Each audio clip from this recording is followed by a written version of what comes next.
what your views are and why particularly do you feel that it is imperative that the President of the country steps down. My name's Dean Macpherson. I'm a Member of Parliament for the Democratic Alliance and the Deputy Shadow Minister for Trade and Industry. I think that South Africans have made their voice clear today, up and down South Africa and across the length and breadth of the country. I think that they're telling the President they're tired of the economy being mismanaged. The 9 million unemployed South Africans are telling the President that they're tired of not having a job and being able to provide for their family. And I think that ordinary South Africans are saying that they want a better life, not just for themselves, but for their fellow countrymen and women. So I think the clarion call is very strong today that Zuma must go. If the ANC can't act, the opposition will act, and we will not stop this movement until the President is forced out of the union buildings.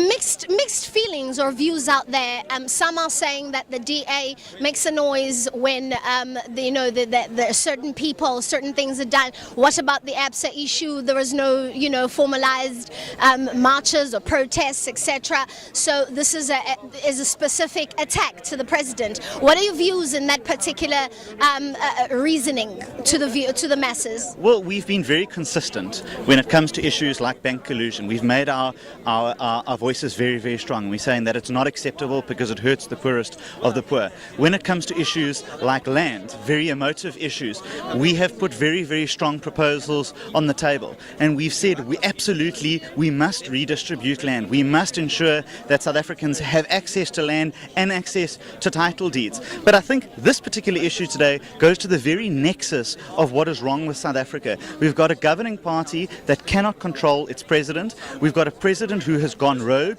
who has violated the constitution, and who does not respect his fellow South Africans. And that's why there is a movement behind this issue, and we are joining with those South Africans to say, we're with you, we're standing with you, and we're going to work with you to get this man out of office.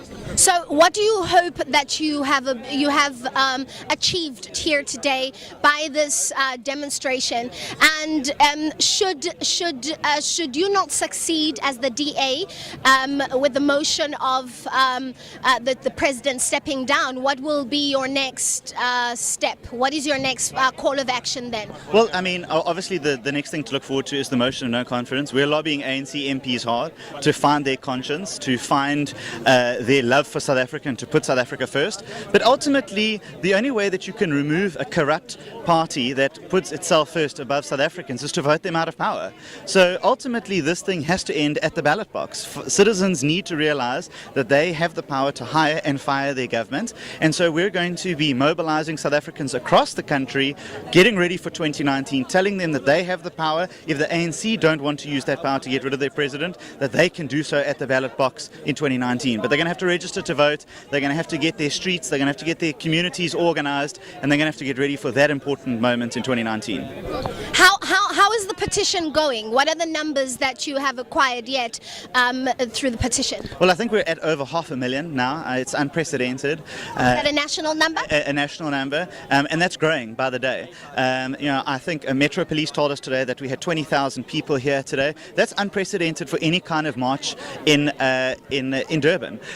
So we're very proud of the fact that citizens are rising up, that ordinary people that have never been involved in a protest before, that have never made their voice heard before, are taking that opportunity today and going forward. And as the Chief Whip, John Steenhuisen, said, this is not just about today. We cannot retreat back to our homes and hope things change. We have to keep the movement going, we have to keep applying the pressure, and we have to start working towards 2019 where we get rid of the ANC once and for all. Thank you very much. Thank you very much. Thank you.